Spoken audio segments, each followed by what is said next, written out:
Bienvenue à tous. On va continuer la lecture du Srimad Bhagavatam, troisième chant, chapitre 4, verset 16. Donc on va continuer le commentaire du verset. Om Namo Bhagavate Vasudevaya.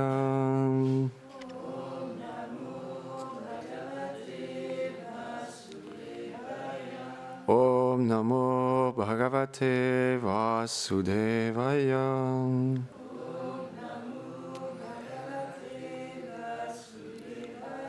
Om Namo Bhagavate Vasudevaya.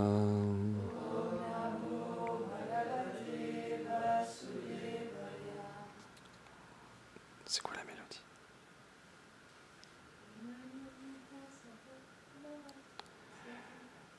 Karmanyani asya bhavo bhavasyate.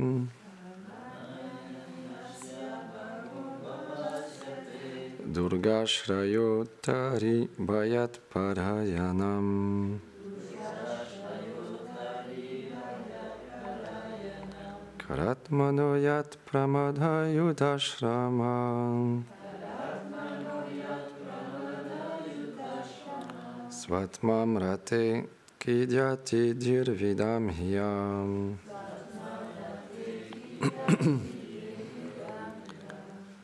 Ô Seigneur, bien que tu n'agisses pas, tu te prêtes à l'action et tu prends naissance bien que tu sois non né. Tu es la mort personnifiée, cependant tu fuis par peur de tes ennemis et tu prends refuge dans un fort. Tu es satisfait en toi-même, toutefois tu mènes une vie de famille entourée d'innombrables femmes. De telles actions de ta part sont déconcertantes, même pour les sages et les savants. Donc on va continuer le commentaire.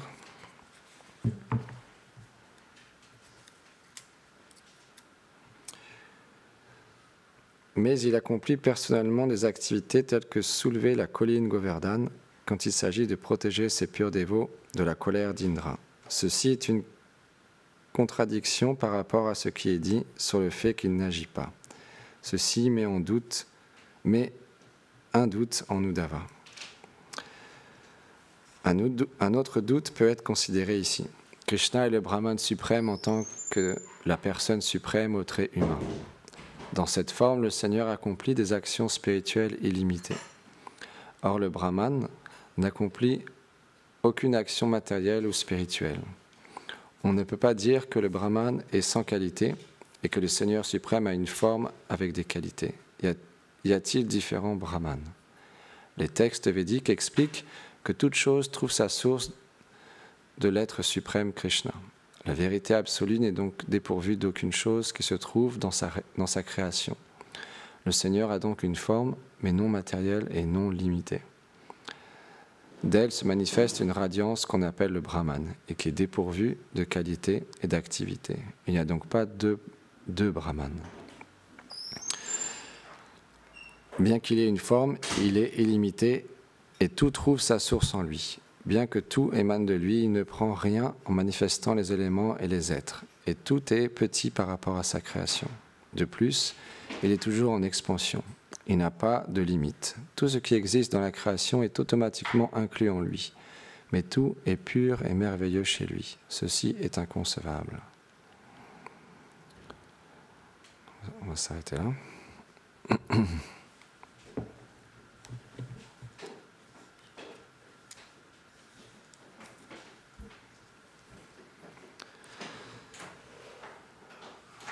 Om Ganati Mirandasya Gananjanam Sharakayam Shakshu Militam Yena Tasmai Shigurave Namaham Namaham Vishnu Padaya Krishna Prestaya Bhutare Shrimati Bhaktivedanta Swami Niti Namine Namaste Sarasvati Deve Gauravani Prachanine Nirvishesha Shunyavadi Pashyatya Deshatarine Jai Shri Krishna Chaitanya Prabhu Nityananda Shri Advaita Gadadhar Shivasadi Gaura Bhakta Vrindan Hare Krishna Krishna Krishna Hare Hare Hare Rama Rama Rama Hare Hare Vrindahe Tulasi Devyaye Priyaye Keshava Sacha Krishna Bhakti Pratadevi Satyavate Namo Namaha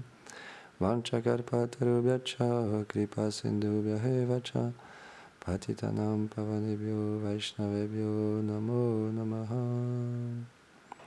Avant de commencer à parler, j'implore les bénédictions de mon maître spirituel ainsi qu'à Srila Prabhupada, toutes nos façons spirituelles, toutes les dévotes et les dévots ici assemblés, pour glorifier le Seigneur suprême. Donc là, il est question du Brahman, l'aspect impersonnel du Seigneur suprême, Krishna. Donc cet aspect du Brahman, il est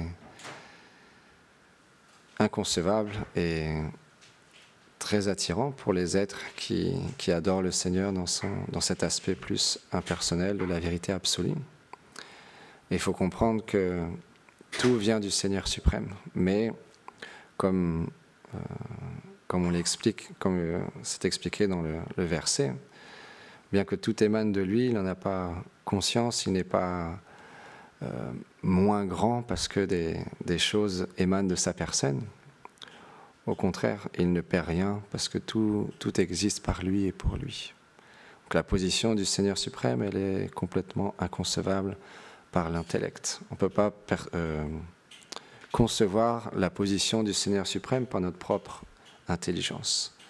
C'est pourquoi on doit toujours comprendre notre position. En tant que Jiva, Atma, c'est expliqué que nous sommes infiniment petits par rapport à la grandeur du Seigneur suprême. Bien que l'âme, elle est éternellement jeune, belle et immortelle, elle est une fragrance de la beauté du Seigneur suprême. Donc notre capacité à comprendre le Seigneur suprême, parce qu'en plus de ça, tant qu'on est encore conditionné par le corps, notre perception des choses et notre conception des choses, elle est en rapport avec notre intelligence, notre faux ego et notre éducation, ou ce qu'on a pu apprendre à l'école, ou ce qu'on perçoit de ce monde. Mais tant qu'on n'est pas encore une âme réalisée, elle n'est pas directement connectée à notre soi véritable en tant que l'âme qui est notre véritable identité.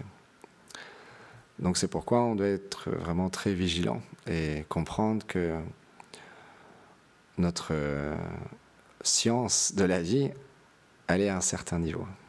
On perçoit les choses d'une certaine manière, mais on ne peut pas prétendre connaître toute chose. Par exemple, une petite histoire que j'écoutais ce matin, intéressante. Un jour, il y avait une dame qui était assise sur un transat au bord de la plage, sur la plage au bord de la mer, et son mari, il a commencé à nager dans l'océan.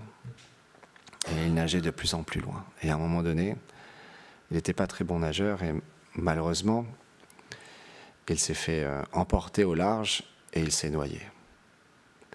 Et sa femme, au loin, elle a vu ça et elle était tellement triste et en colère aussi.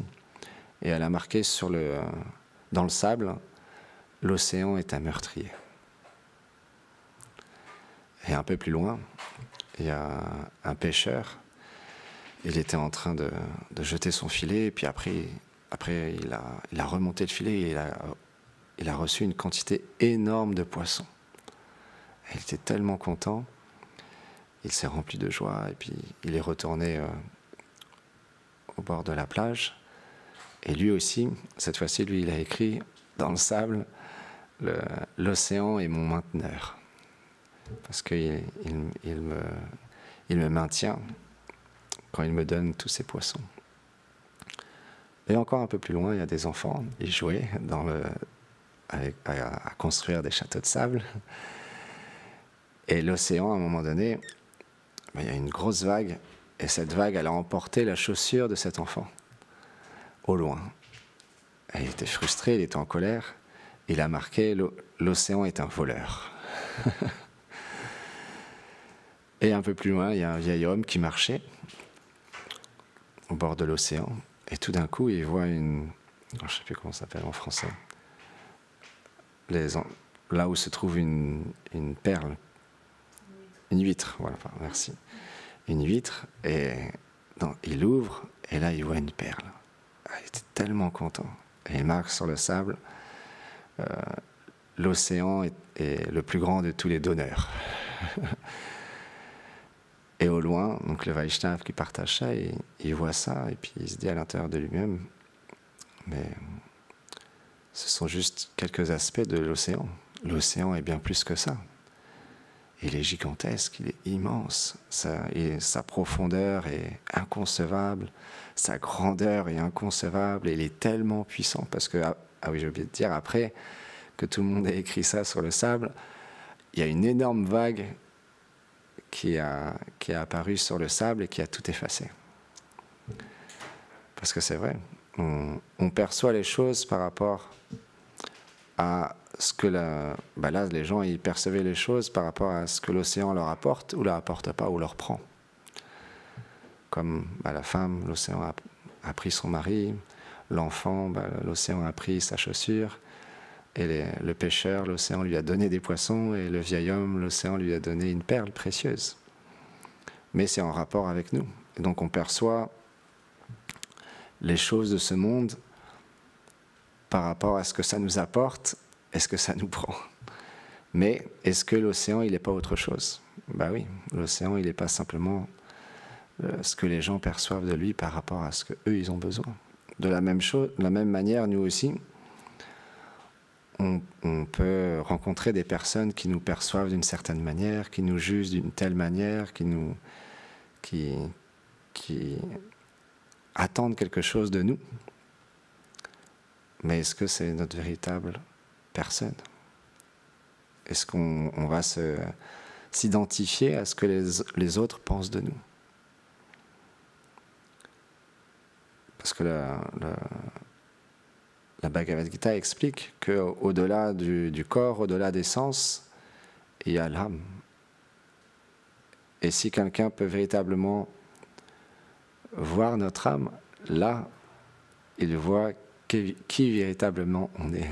Mais sans ça, il voit simplement des choses, un être qui est limité, qui peut lui apporter un certain plaisir, un certain bonheur, lui rendre différents services.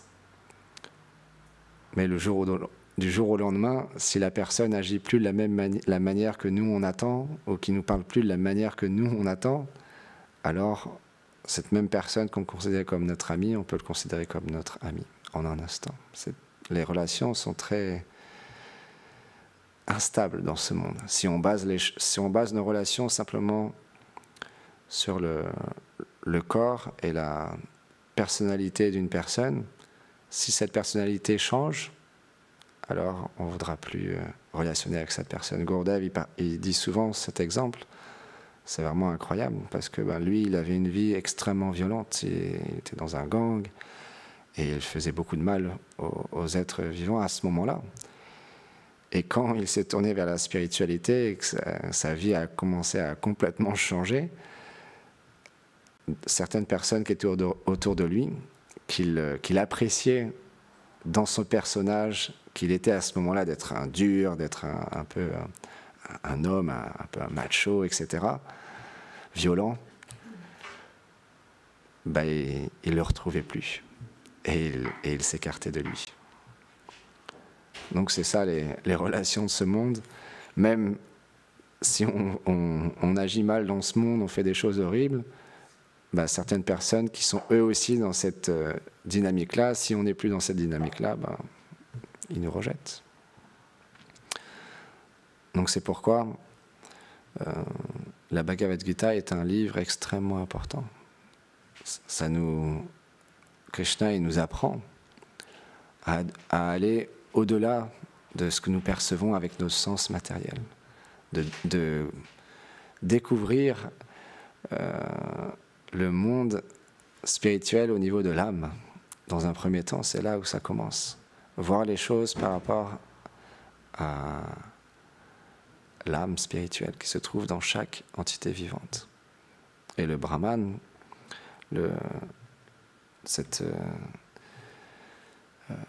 grandeur du Seigneur à travers les éléments de ce monde. Si on médite, rien que si on médite sur l'océan, sur les montagnes, la grandeur de la forêt amazonienne, etc., etc., on peut apprécier la création du Seigneur suprême.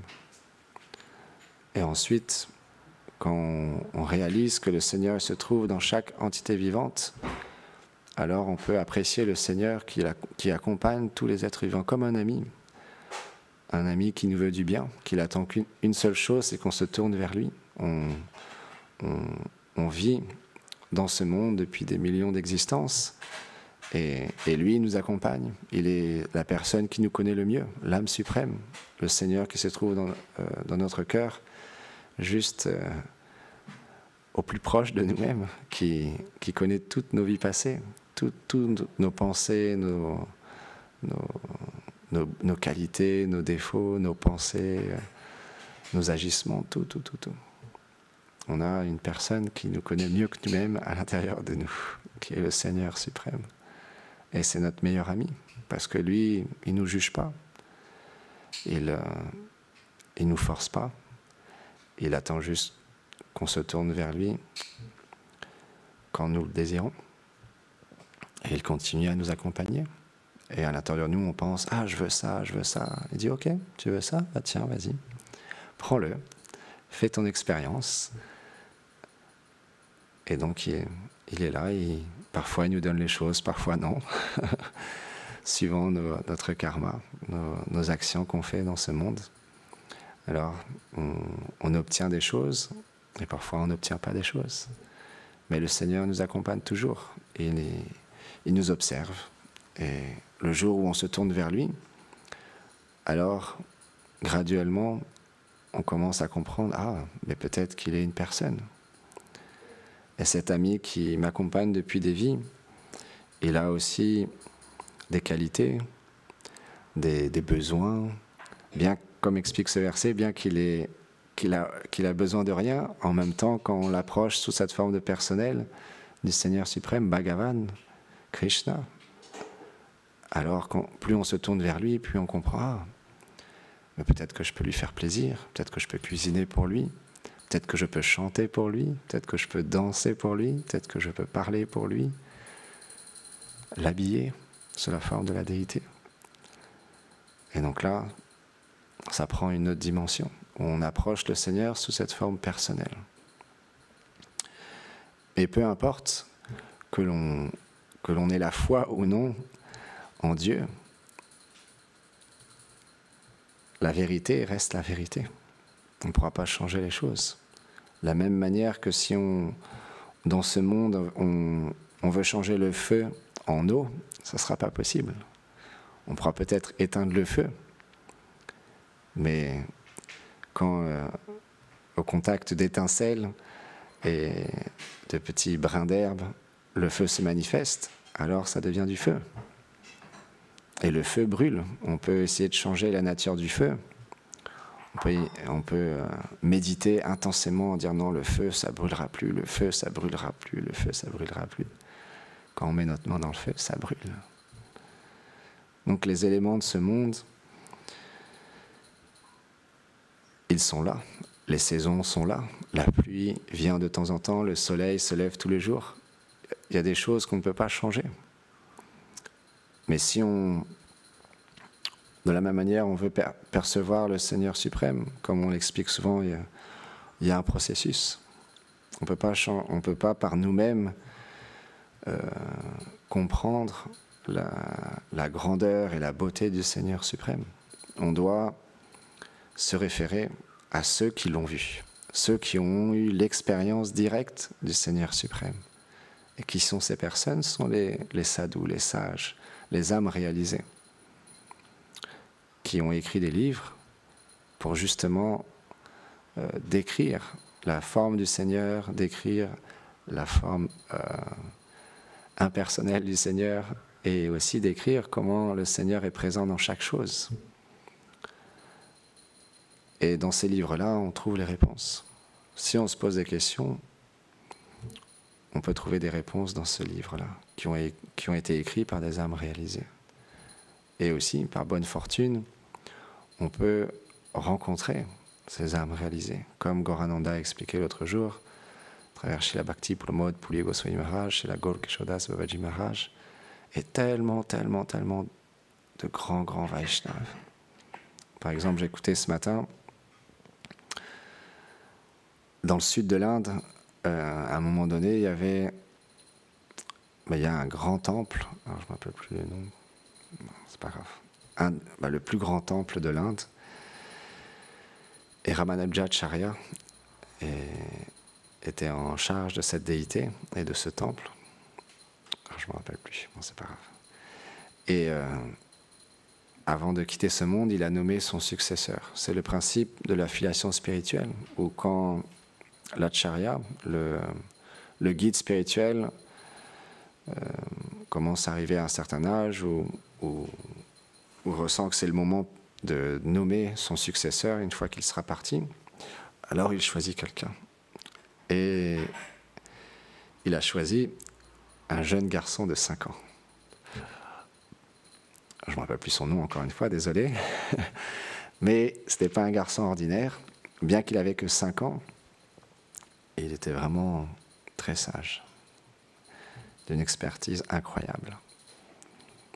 Et donc, un jour, parce que en ce temps-là, c'était il y a très longtemps, le sport national, ce n'était pas le football, le basketball, le volleyball ou le cricket ou d'autres sports, c'était les débats. Tout le monde se réjouissait à écouter les débats entre personnes. Et celui qui gagnait, il devenait le champion. Et dans la région, il y avait quelqu'un qui était vraiment expert dans le débat. Et était vraiment très fier. Et chaque personne qui venait à son rencontre, il gagnait dans les débats philosophiques.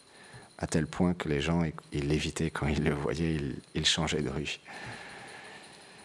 Et à un moment donné, il s'est assis sur un grand siège et il attendait de voir qui pouvait le battre, parce qu'il était tellement fier qu'il prétendait qu'il pouvait répondre à toutes les questions. Il n'y a pas une seule question à laquelle il ne pourrait pas répondre. Et donc là, il y a ce jeune enfant, successeur de Ramanujacharya, qui vient et qui lui dit « Oh, j'ai une question à te poser. » Il dit « Ah, mais tu es un enfant, quelle question tu pourrais me poser? Va-t'en, retourne voir ta mère, tu as encore du lait qui coule le long de ta bouche, va-t'en, j'ai pas le temps à perdre. » Il dit « Mais si, j'ai une question à te poser. » Il dit « Mais retourne jouer, j'ai pas le temps pour toi. » Et je lui dis « Mais tu prétends avoir tellement de connaissances, mais tu te fies à mon aspect corporel. » Et là, il prend du sable dans sa main et il lui pose la question, il lui dit « Peux-tu me dire le nombre de grains de sable qu'il y a dans ma main ?» Et là, tout le monde était surpris par la question, ils se sont rapprochés pour entendre ce qu'il va dire. Et là, il était défait, il ne savait pas quoi répondre. Et il lui a dit « À quoi bon avoir tellement de connaissances et d'intelligence si c'est pour ne pas respecter les êtres? Si c'est pour s'enorgueillir de sa connaissance, mieux vaut ne pas avoir de connaissance du tout. Parce que l'humilité, c'est la règle primaire de la connaissance ultime. » Et là, il a complètement défait. Il est descendu de son siège, il est tombé à ses pieds, il lui a dit « Tu es mon maître spirituel, s'il te plaît, guide-moi. » Donc c'est ça les acharyas. C'est par leur exemple, ils nous montrent la bonne attitude, ils nous montrent le chemin, la voie, et ils nous permettent de pouvoir toujours progresser dans notre vie spirituelle. Un acharya, c'est quelqu'un, une âme réalisée, c'est quelqu'un qui montre à chaque instant un exemple à l'humanité. Comment, à travers sa vie, il agit d'une manière parfaite, toujours en connexion avec le Seigneur suprême. il est toujours dans le service. Parce que c'est ça, l'âme, c'est retrouver notre position de serviteur. Ça veut dire toujours être dans le service. Comme Prabhupada disait, on n'a pas de travail, on n'a pas de responsabilité, juste on sert. C'est la fonction naturelle de l'âme, c'est de servir. C'est la seule chose qu'on peut faire. Et pour finir, j'ai entendu une très belle histoire aussi, très touchante. Justement, il y avait un Vaishnava, il était dans un temple à Bombay, en Inde. Et lui, oui, il était vraiment engagé dans le service. Il aimait beaucoup servir et il était très, très simple, mais quand il avait une responsabilité ou quand il faisait du service, il le faisait avec beaucoup d'attention. Et il critiquait jamais personne. Jamais, jamais. Le dévot qui partage cette histoire,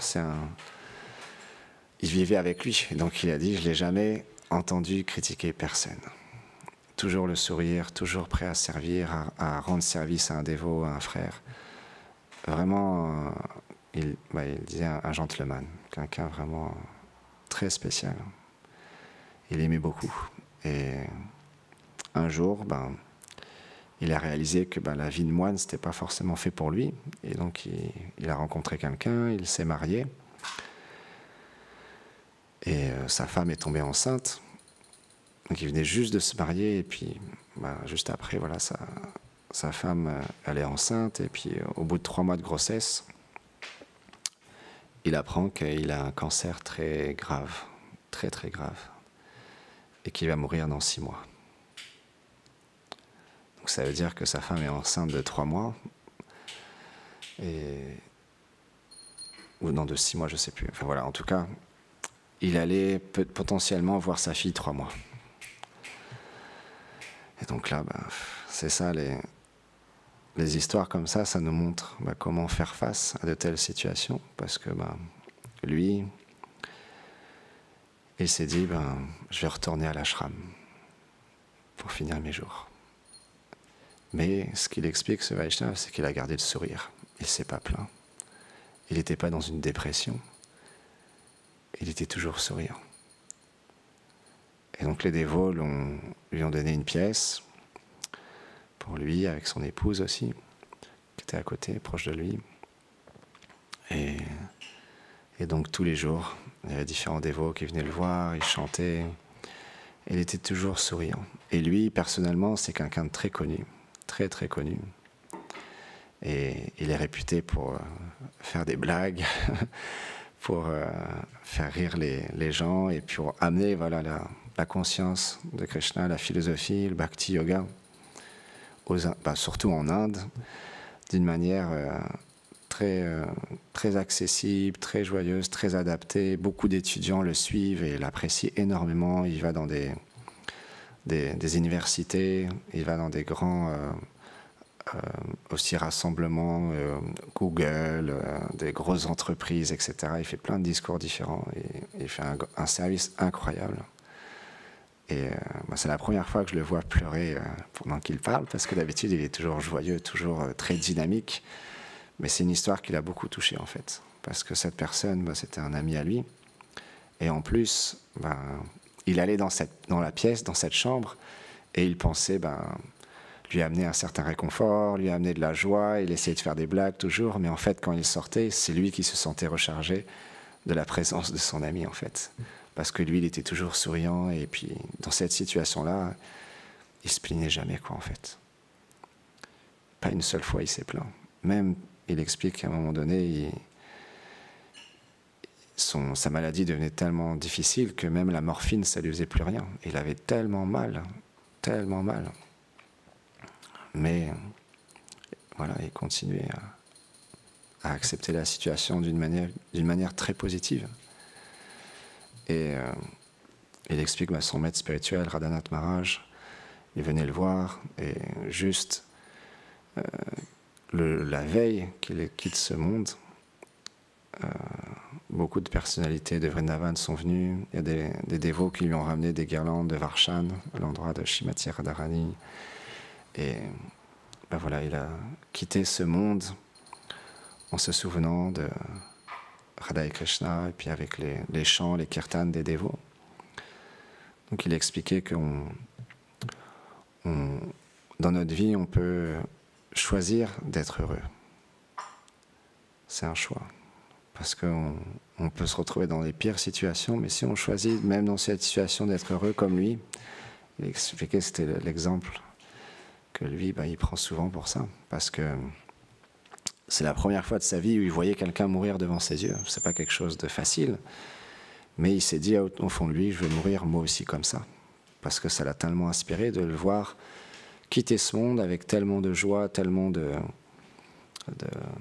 juste d'acceptation, et puis tout le monde autour de lui avait beaucoup d'appréciation pour sa personne, parce que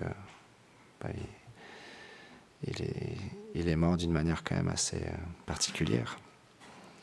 Donc c'est pourquoi on a plein d'exemples, beaucoup d'exemples. Je n'avais jamais entendu cette histoire. Il s'appelle Stoka Krishnadas, ce dévot qui a quitté son corps il y a quelques années déjà, qui est mort du cancer. Voilà, on a tellement d'exemples de Vaishnavas connus ou moins connus qui ont vécu une vie vraiment inspirante pour nous donner de l'espoir, nous donner un encouragement et nous montrer un exemple qui peut nous inspirer dans notre vie de tous les jours, que ce soit nos acharyas ou des dévots comme lui, moins connus, mais qui sont des histoires tout aussi inspirantes. Qui ne voudrait pas finir ses jours comme ça, dans un temple, en compagnie de ses frères, parce qu'il y avait tous ces brahmacharis avec qui il avait vécu tellement de moments incroyables. Il expliquait que justement, il